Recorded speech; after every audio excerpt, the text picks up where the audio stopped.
ഇഷ്ടപ്പെടുന്നതിന്റെ പ്രശ്നം എന്ന് വെച്ചാൽ ഇഷ്ടപ്പെട്ടു കഴിഞ്ഞാൽ നമ്മൾ ഒരിക്കലും അടിമയായിട്ട് ജീവിക്കേണ്ട ആവശ്യമില്ല. എല്ലാത്തിന്റെ തുടക്കം ഇതാണല്ലോ. ഈ ഫെമിനിസം ആണ് ശരിക്കും പറഞ്ഞ ഇങ്ങനത്തെ ഇത്തരത്തിലുള്ള കേസുകളുടെ ഒക്കെ തുടക്കം. നിങ്ങൾക്ക് ഈ പറയുന്ന ആൾക്കാരെ നിങ്ങളുടെ ജീവിതത്തിൽ കണ്ടുമുട്ടാൻ പറ്റാത്തത് നിങ്ങളുടെ കാഴ്ചപ്പാടിന്റെ പ്രശ്നമാണ്. ഇത് ശരിക്കും പറഞ്ഞ കാലങ്ങൾ കൊണ്ട് കുറെയൊക്കെ മാറി മാറി വരുന്നതാണ്. ഇല്ലാണ്ട് ഇത് നമ്മൾ പൊരുതി നേടാനല്ല നമ്മൾ നോക്കേണ്ടത്. ചില ആൾക്കാർക്ക് എന്താ പറ്റുന്നതെന്ന് വെച്ചാൽ നമ്മളിത് ഇപ്പം ഞാൻ ആ ഫെമിനിസം എൻ്റെ ഒരു ഫ്രണ്ട് ആയിട്ടുള്ള ഒരു സുഹൃത്തായിട്ടുള്ള ഒരു ആൺ സുഹൃത്തിന് നമ്മളിത് ഈ ഫെമിനിസം നമ്മൾ പറഞ്ഞു കൊടുക്കുന്നത് വേറെ പല രീതിയിൽ കൂടെ ആയിരിക്കും, അല്ലെങ്കിൽ പല പല സിറ്റുവേഷൻസിലൂടെ ആയിരിക്കാം. പക്ഷേ ബാക്കിയുള്ള ചിലപ്പം വേറെ ഒരു കൂട്ടം ഒരു 10% ഓഫ് ആൾക്കാർ അല്ലെങ്കിൽ ഒരു 20% ഓഫ് ആൾക്കാർ ഇത് പറഞ്ഞു കൊടുക്കുന്നത് അവരുടെ ഉള്ളിലുള്ള എന്താ പറയാ ബുദ്ധിമുട്ടുകളുടെ ഫലമായിട്ട് അവരിൽ നിന്ന് പുറത്തേക്ക് വരുന്നത് ഇത് ഈക്വാലിറ്റി ആയിട്ടല്ല. അവരുടെ ഉള്ളിൽ നിന്ന് ഇത് പുറത്തേക്ക് വരുന്നത് ആണിനെ ചവിട്ടി അരച്ച് മുന്നോട്ട് വാ സിംഗപ്പെണ്ണെ എന്നൊക്കെ പറഞ്ഞിട്ടാണ് അവരുടെ ഉള്ളിൽ നിന്ന് ഇത് പുറത്തേക്ക് വരുന്നത്. അതിന്റെ പ്രശ്നമാണ് പറയുന്ന സമയത്ത് ഈ നമ്മള് പല കേസുകളിലും പറയത്തില്ലേ, യഥാർത്ഥ വിക്ടിമുകളൊക്കെ രക്ഷപ്പെടാൻ പോലും സാധിക്കാത്ത രീതിയിൽ അങ്ങനെ കിടക്കും. എല്ലാത്തിന്റെ തുടക്കം ഇതാണല്ലോ. ഈ ഫെമിനിസം ആണ് ശരിക്കും പറഞ്ഞ ഇങ്ങനത്തെ ഇത്തരത്തിലുള്ള കേസുകളുടെ ഒക്കെ തുടക്കം.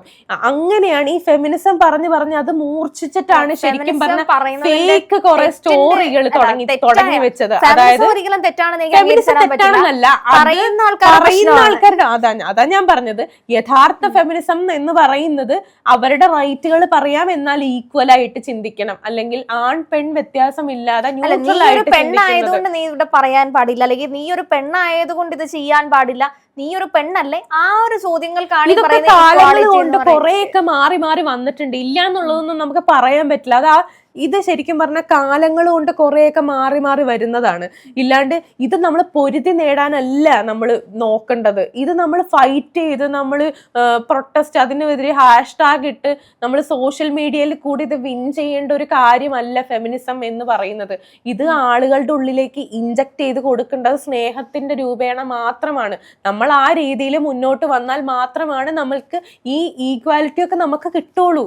ഇല്ലാതെ ഞാൻ ചോദിക്കട്ടെ, എല്ലാ കപ്പിൾസും ഒരുപോലെ ആയിരിക്കോ? അല്ലെങ്കിൽ ഈക്വൽ ആയിട്ട് ചിന്തിക്കുന്ന എത്ര കപ്പിൾസ്, ഒരു 10 കപ്പിൾസ് എടുത്തു കഴിഞ്ഞാൽ അതിനകത്ത് എത്ര കപ്പിൾസ് ഇതുപോലെ അണ്ടർസ്റ്റാൻഡ് ചെയ്ത് ജീവിക്കുന്ന ആൾക്കാരുണ്ടാവും? അല്ലെങ്കിൽ അങ്ങോട്ടും ഇങ്ങോട്ടും ഇപ്പം നമ്മളൊരു അണ്ടർസ്റ്റാൻഡിങ്ങിന്റെ പുറത്ത് അല്ലെങ്കിൽ അവരുടെ ജോലി ഭാരം അങ്ങോട്ടും ഇങ്ങോട്ടും അറിഞ്ഞ് ജീവിക്കുന്ന ആൾക്കാരുണ്ടാവും.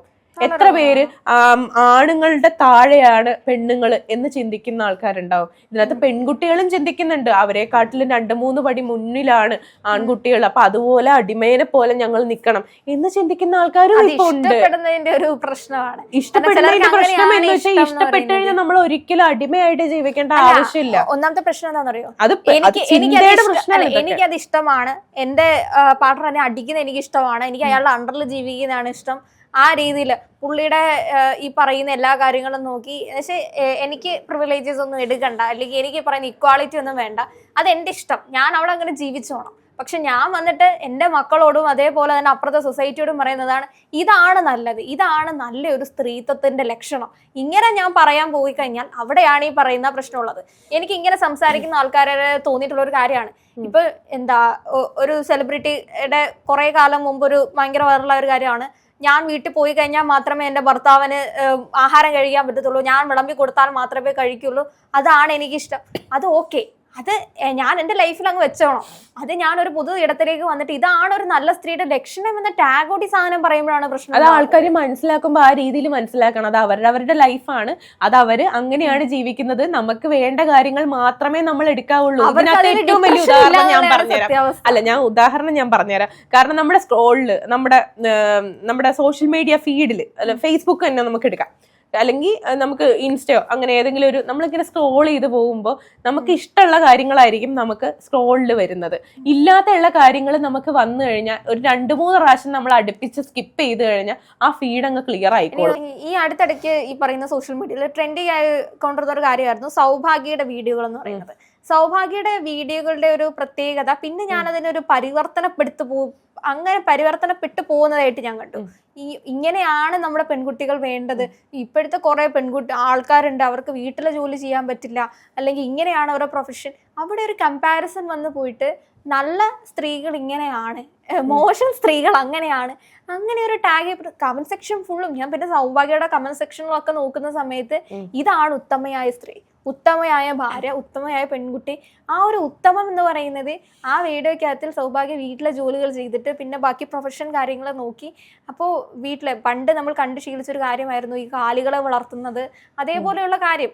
കാരണം പിന്നീടുള്ള ആ ഒരു രീതിയിലേക്ക് അങ്ങനെ അങ്ങ് മേലനങ്ങിയിട്ടുള്ള ജോലികൾ പെൺകുട്ടികൾ ചെയ്യുന്നത് ഈ പറയുന്ന കമന്റ് ചെയ്യുന്ന ആൾക്കാർ കണ്ടിട്ടുണ്ടാവില്ല. അപ്പോൾ കാണാത്തിടത്തോളം ഇവർ കാണുന്നത് അപ്പുറത്തുള്ള ബ്യൂട്ടി ബ്ലോഗുകളും അതേപോലെ മേക്കപ്പ് വീഡിയോസും അതും അവരുടെ പ്രൊഫഷനുമാണ് ബാക്കിയുള്ള ഫീൽഡുകളിൽ അവർ കാണപ്പെടുന്നത്. അപ്പൊ അതിൽ നിന്ന് വ്യത്യസ്തമായി സൗഭാഗ്യ കാലിയെ വളർത്തുന്ന വീഡിയോയും അവരുടെ പ്രൊഫഷനും കുട്ടിയെയും ഭർത്താവ് ഇവരൊക്കെ നോക്കുന്ന വീഡിയോസ് കാണുന്ന സമയത്ത് ഇതൊക്കെ ഒരു ഉത്തമമല്ലാത്ത സ്ത്രീകളാണ്, ഇതാണ് ഉത്തമമായ സ്ത്രീ, ഇങ്ങനത്തെ ഒരു പെൺകുട്ടി എവിടെ കിട്ടും, ഇനി ഇങ്ങനത്തെ ആൾക്കാരെയൊക്കെ കിട്ടണമെങ്കിൽ മഷിയിട്ട് നോക്കേണ്ടി വരും, എല്ലാം എന്താ നല്ല പെൺകുട്ടികളെ കിട്ടാനില്ല, ഇങ്ങനെ കുറെ ഫ്രസ്ട്രേറ്റഡ് ആയിട്ടുള്ള കമന്റുകൾ കാണുമ്പോൾ ഇതാണ് എനിക്ക് മനസ്സിലാവുന്നില്ല.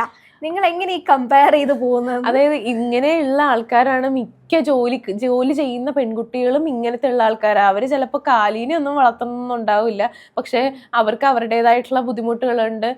ഇങ്ങനെ നോക്കണം എന്ന് ഉള്ളത് അവരുടെ കുടുംബത്തിന്റെ ആ ഒരു രീതിക്കുള്ളതാണെന്നുണ്ടെങ്കിൽ അവരത് ചെയ്തേ പറ്റുള്ളൂ. അതെടുത്ത് സോഷ്യൽ മീഡിയയിൽ ഇടുന്നു. അത് ഇത്തരത്തിൽ ഗ്ലോറിഫൈ ചെയ്യാനും മാത്രം ഒന്നുമില്ല. അവരവരുടേതായിട്ടുള്ള ഇഷ്ടമുള്ള പണികൾ അവർ ചെയ്യുന്നു. ശരിക്കും അവർ ചെയ്യുന്നത് അവരുടെ ഡെയിലി അവർക്ക് കാലി വളർത്തുന്നത് ഇഷ്ടമാണ്, അതുകൊണ്ട് അവരത് ചെയ്യുന്നു. മറ്റെടുത്ത ആൾക്കാർക്ക് ബ്യൂട്ടി ബ്ലോഗ്സ് ചെയ്യുന്നതാണ് ഇഷ്ടം, കാലി വളർത്താൻ ഉള്ള ഇഷ്ടം ഉണ്ടാവുന്നില്ല, അതുകൊണ്ട് അവരത് ചെയ്യുന്നു. പക്ഷെ ഇത് കമ്പയർ ചെയ്തിട്ട് എന്താ മറ്റേതൊക്കെ മോശം സ്ത്രീകളാണ്, ഇതാണ് നല്ല സ്ത്രീകൾ. ഇപ്പൊ കുറെ ആൾക്കാര് ഫെമിനിസം പറഞ്ഞു നടന്ന് ഇങ്ങനത്തെ ആൾക്കാർ അല്ലെങ്കിൽ സ്ത്രീകളൊക്കെ ഇങ്ങനെ പരിവർത്തനപ്പെട്ടു പോയി എന്ന് പറഞ്ഞ് ഫെമിനിസത്തെ കുറ്റം പറഞ്ഞ് അല്ലെങ്കിൽ എല്ലാം കൂടെ ഫെമിനിസത്തിന്റെ തലയിലേക്ക് കൊണ്ടുവെക്കാൻ പറ്റുന്ന ആ ഒരു മെയിൽ ഡോമിനൻസ്. പിന്നെ ഈ കമന്റിനകത്ത് മെയില് പുരുഷന്മാർ മാത്രമല്ല സ്ത്രീകളെ ഞാൻ കണ്ടിട്ടുണ്ടായിരുന്നു. അതുകൊണ്ട് ഒരിക്കലും പുരുഷന്മാരെ മാത്രം സ്ത്രീകളായിരിക്കും കൂടുതൽ വരുന്നതെന്ന് തോന്നുന്നു. കാരണം എന്താണ്, അവർക്കാണല്ലോ ഇങ്ങനെയൊക്കെ കണ്ടു കഴിഞ്ഞു കഴിഞ്ഞാൽ ഭയങ്കരമായിട്ട് ഇൻസ്പയർഡ് ആവും ഇവര്. ഇത് ഈ കുട്ടി അങ്ങനെയൊക്കെ ചെയ്യുന്നുണ്ടല്ലോ, എന്റെ പൊന്നുമോള്, ഇങ്ങനെയൊക്കെ പറയേണ്ട ആവശ്യം അവിടെ ഇല്ലാന്ന് തോന്നുന്നു. അവരും ഇങ്ങനത്തെ ഒരു ടാഗിന് വേണ്ടി ആഗ്രഹിക്കുന്ന ഒന്നും ഉണ്ടാവില്ല. അവരവരുടേതായിട്ടുള്ള കാര്യങ്ങൾ ചെയ്യുന്നു, അതെടുത്ത് സോഷ്യൽ മീഡിയയിൽ ഇടുന്നു. ഇവര് മാത്രമാണോ ഡെയിലി വ്ളോഗ്സ് ഇടുന്നത്, അല്ലെങ്കിൽ ഇവര് മാത്രമാണോ ഡെയിലി നടക്കുന്ന കാര്യങ്ങൾ ഇങ്ങനെ ഇടുന്നത്? ഒരുപാട് പേര് ഇടുന്നുണ്ട്. അവരവരുടേതായിട്ടുള്ള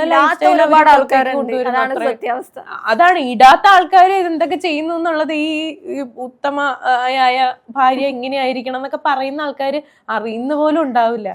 നിങ്ങൾക്കൊക്കെ ഉത്തമമായിട്ടുള്ള സ്ത്രീകളെ കാണാൻ പറ്റാത്തതും കിട്ടാത്തതും ഒക്കെ നിങ്ങളുടെ സ്വഭാവ ദൂഷ്യത്തിന്റെ പ്രശ്നമാണെന്ന് ഇവർ തിരിച്ചറിയുന്നില്ല. നമ്മൾ പറയില്ലേ ഈ മജ്നുവിന്റെ സൗന്ദര്യം കാണണമെങ്കിൽ ലൈലയുടെ കണ്ണിലൂടെ നോക്കാം എന്ന് പറയുന്ന ടാഗ് പോലെ നിങ്ങൾക്ക് ഈ പറയുന്ന ആൾക്കാരെ നിങ്ങളുടെ ജീവിതത്തിൽ കണ്ടുമുട്ടാൻ പറ്റാത്തത് നിങ്ങളുടെ കാഴ്ചപ്പാടിന്റെ പ്രശ്നമാണ്. നിങ്ങൾ എങ്ങനെയാണോ ഒരാളെ നോക്കുന്നത് ആ രീതിയിലേ അയാളായിരിക്കത്തുള്ളൂ. എന്റെ വേറെ വർഷം നോക്കണമെന്നുണ്ടെങ്കിൽ നമ്മൾ മാറ്റി ചിന്തിക്കേണ്ടി വരും. അതിനുശേഷം നമുക്ക് മെനക്കെടാൻ പറ്റൂല.